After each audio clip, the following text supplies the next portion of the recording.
Hey yo, it's Guido coming at you with a Tactics Talk, and thanks for tuning in. Welcome back. On this episode, I am driving my Scorpion G. We are on Siegfried Line, and I am over on the west side. We are in a assault map on the defensive side. So it's time for camping. It's time to camp, because that's what you do in a TD, right? You camp. This one's titled, Red Tanks Hate Him. Learn this one trick with TDs, right? That's how the headlines go, right? Or the little clickbait things that show up on Facebook. Yeah, I'm old. I use Facebook.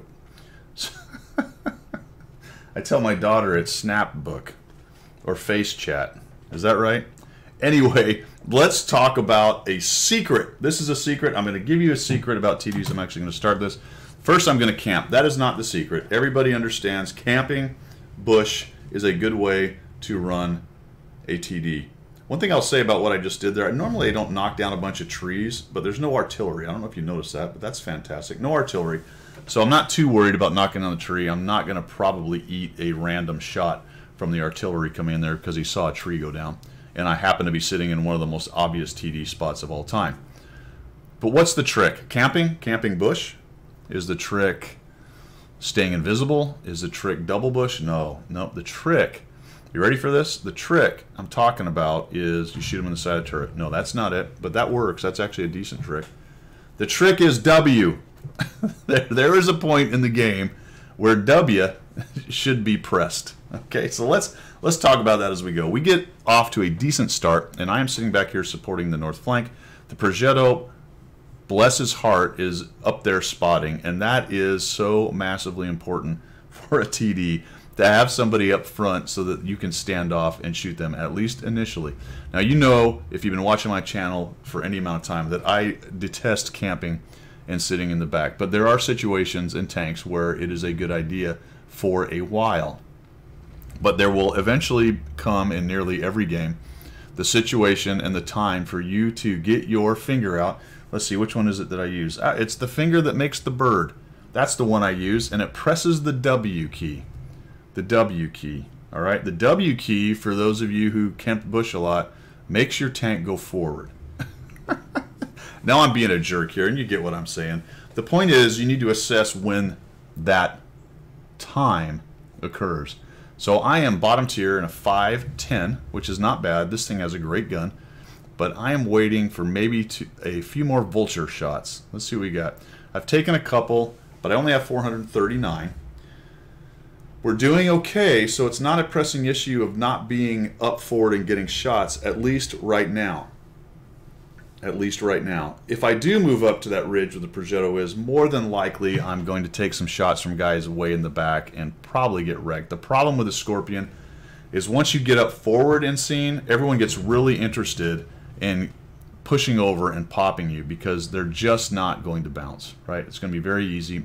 Then all of a sudden they dab 3, and you're eating HE shots, and you melt, and it's over. So we're looking for that opportunity. We're holding off right now. It looks like the south is not doing quite as well. There's a Doom Turtle that's sort of penetrated in there a little bit, but we're keeping the 103 and the Progetto and the 5041 from coming up and over, and that is actually a good thing. So one of the things me popping that 103 is doing is it's making him less interested in driving up and over that ridge line anymore. And if anyone else is paying attention to it, then it makes them less interested as well. But it's getting pretty close now as I'm looking around and seeing what's going on. They are starting to push in. See how they're in the town? And that was kind of my impetus to go, all right, we're looking good. We just lost another guy, so it's 2-3. This is actually time right now. Things are not looking good. I haven't really shot or contributed to this game. So I need to get forward and contribute. And a lot of people in TDs will simply sit there and go, well, I'm just going to have to wait for them to get in front of me. You know, yeah, we're losing, but I hope they just jump out and run in front of my gun. Well, that's all well and good, and that may even have been a good plan early on, but at some point you really got to get your finger out and press that W key and try to make things happen. And this tank is a pretty good one for that because it's got a turret and it is mobile. So this is more problematic in a casemate TD, but a heavily armored casemate TD can maybe even do it better because you can kind of drive at them and shrug off some shots. Me, I have to be careful. Get a shot in the 103. I'm really hoping the Progetto will be enticed to go do that right there. So down he goes. Now I see that there's a Scorpion G over there. It takes me a while to actually notice he's probably shootable. So I'm like, all right, dead guy. No. RNG, why have you forsaken me? Jeez, RNG. Oh, Lord. Watch this. RNG, why have you forsaken him? Or maybe he stopped forsaking me because I got missed. It's hard to tell. So one good miss deserves another. Those are the vagaries of RNG in this game. Is that how you pronounce that? I'm not even 100% sure. I like to use words that I only vaguely vaguely know what they mean. All right, now things are looking better. We got the 103 out. We took down the Scorpion. We have turned this flank, and this is a huge, huge concept in World of Tanks. We now own this flank. That gives us freedom of movement to come into the side of them and do things like whack. There's a shot for you. He was safe from that as long as the flank was held. Now he's not so much safe from that. T-54 Mod 1 comes in. He punishes the T-54E1 who's being shot from behind and either doesn't realize it or doesn't care. And then I shoot the ground because I needed to punish the ground right there. And the T-54 Mod 1 gets his last shot. I just ignored that. I was going to turn and shoot by the time I reloaded, but I was pretty sure the 54 Mod 1 was going to get him.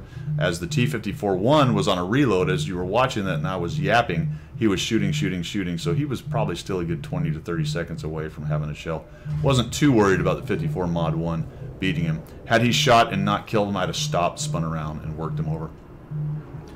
You know, because that's how I roll. We got the KV-4 just getting absolutely schwammered. Schwammered is one of my favorite words right now. I do not get any more shots. The T-95 just hangs out in that field out there really doing nothing. And we end up winning pretty handily, actually, 14-8. Even though initially it was a pretty stagnant fight. And for a moment it looked like we were starting to be on the back foot.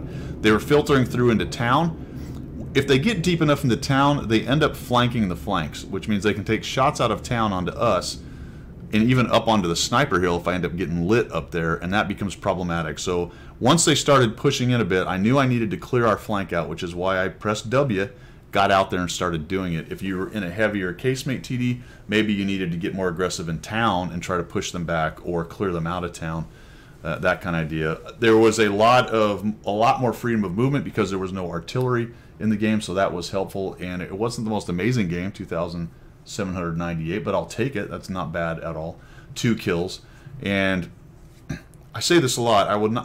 I'll not say that I was necessarily the key contributor to the win, but what myself and the Progetto did up north there was very important as a whole part of the win, because it kept the flank from collapsing, and then we were able to come down and help them crush what was left in the middle, and then the snowball started rolling from there. You know, the raffle stomp. All right, guys, thanks for tuning in. I appreciate your support as always. Keep the support coming, and we will see ya.